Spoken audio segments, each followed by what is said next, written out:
Сәлем достар, бүгін сіздермен майға пісірілген пирожкидің рецептісімен бөлісетін боламын. Еңбегімді бағалап, лайк басып, комментарий қалдырып, каналыма тіркеліп кетіңіздер. Ол үшін бізге 400-450 грамм ұн қажет болады.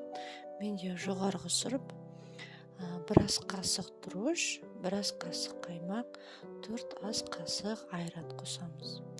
Және де суымыз біздің жылы болуы қажет. Жарты ас қасық тұзымызды жылы суға салып, жақсылап ерітіп алып, жаңағы айтқандардың барлығын қосып, жұмсақ нан илейміз.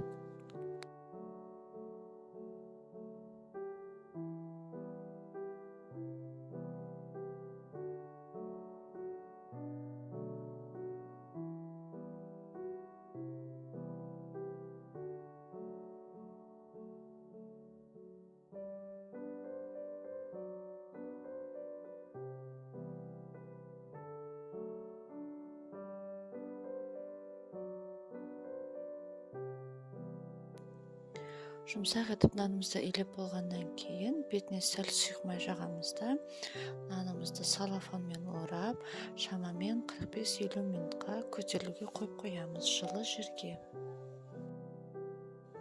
Қамырымыз көтерілгенше картошканы пісіреміз. Ол үшін 1 килограмм картопты аршып, тазалап, мен осылай бөліктерге бөліп, ыдысқа саламын. Картошкам сонда тез пісу үшін су құйып, сәл ғана немесе 1 шай қасық тұз салып пісіріп аламын. Нанымыз көтерілгеннен кейін видеода көрсетілгендей етіп домалақтап шығарып, барлығын тізіп шығамыз.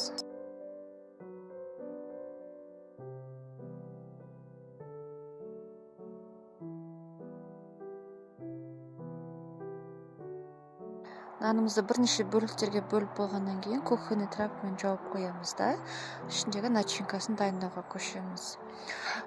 Піскен картопымыздың суын ағызып, оған кішкене тұз, көз мөлшерімен және қарабұрыш қосып еземіз.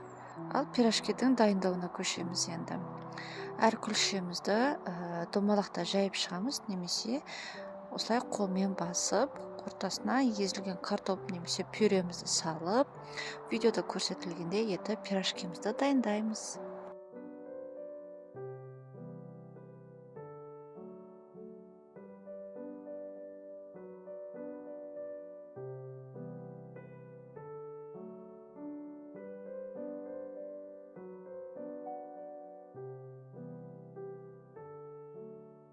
Пирожкилерімізді түйіп болғаннан кейін алдын ала қыздырылған сұйық майымызға екі жағынан да аударып пісіріп аламыз.